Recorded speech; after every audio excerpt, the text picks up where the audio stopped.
Hi అండి, అందరికీ నమస్తే. ఈరోజు నేను టమాటా పప్పు చేసి చూపిస్తాను చూడండి. ఒక గ్లాస్ కందిపప్పు తీసుకున్నాను.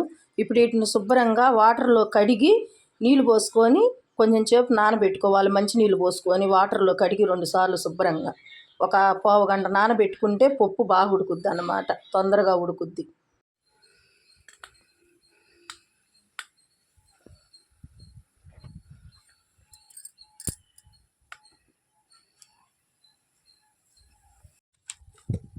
ఇప్పుడు కందిపప్పు నాన్ని ఒక పావు గంట పెట్టుకొని కొంచెం ఆయిల్ వేసుకోవాలి, ఎందుకంటే పొంగు రాకుండా ఉంటుంది. కొంచెం పసుపు వేసుకోవాలి.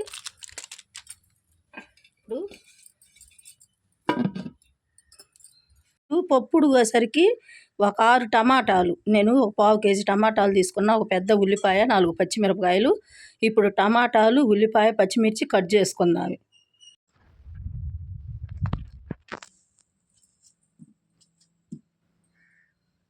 అంత లావుగా వస్తున్నా లేదండి, పొయ్యి మీద కట్టెల పొయ్యి కదా, లావు ముక్కలైనా కానీ ఉడికిపోతాయి కట్టెల పొయ్యి మీద.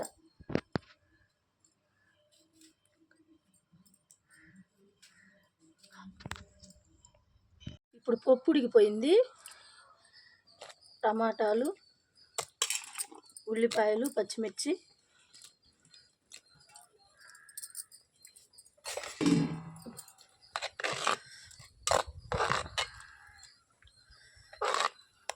మరి మెత్తగా నాకేస్తే టమాటాలు, పప్పు, టమాటా ముక్కలు ఉడకవు. ఇప్పుడు కొంచెం ఒక 5 నిమిషాలు 10 నిమిషాలు ఉడకాలి టమాటా ముక్కలు.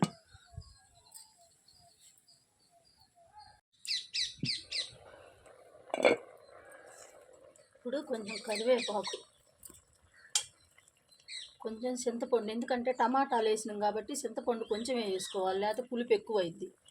ఇప్పుడు 4-5 వెల్లుల్లి రెబ్బలు, పచ్చిమిర్చి వేసినాం కాబట్టి కారం రుచికి సరిపడినంత తినగలిగినంత వేసుకోవాలన్నమాట.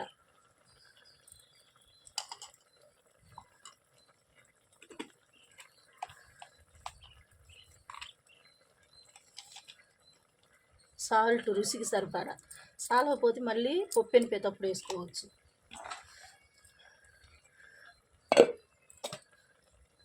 ఒకసారి మొత్తం ఇలా తిప్పేసుకోవాలి. తిప్పుకుంటే బాగుంటుంది అన్నమాట, మొత్తం కలిసిపోద్ది. కారం, పసుపు, ఉప్పు అంతా. పసుపు ఉడికేటప్పుడే వేసిన, ఇంకేసి పని లేదు.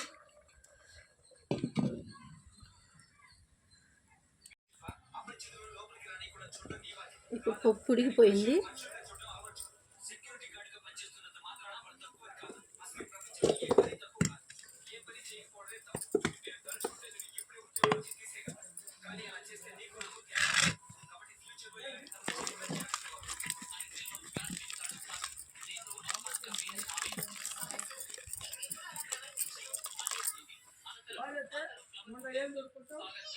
ఇప్పుడు తాలింపుకి 4 స్పూన్లు నూనె పెట్టుకొని ఆవాలు, జీలకర్ర, మినప్పప్పు, ఎండుమిర్చి, కరివేపాకు,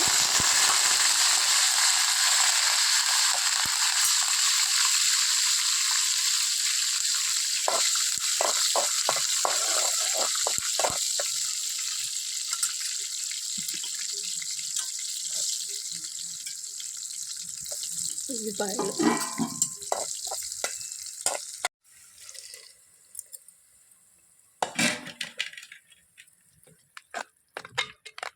తాలింపు వేసా. టమాటా పప్పు రెడీ అయిపోయింది.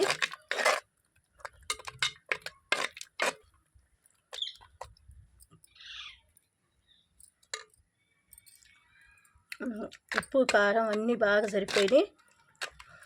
మీకు నచ్చితే లైక్ చేయండి, షేర్ చేయండి, సబ్స్క్రైబ్ చేసుకోండి. Please subscribe. చూడండి ఎంత టేస్ట్గా ఉందో టమాటా పప్పు.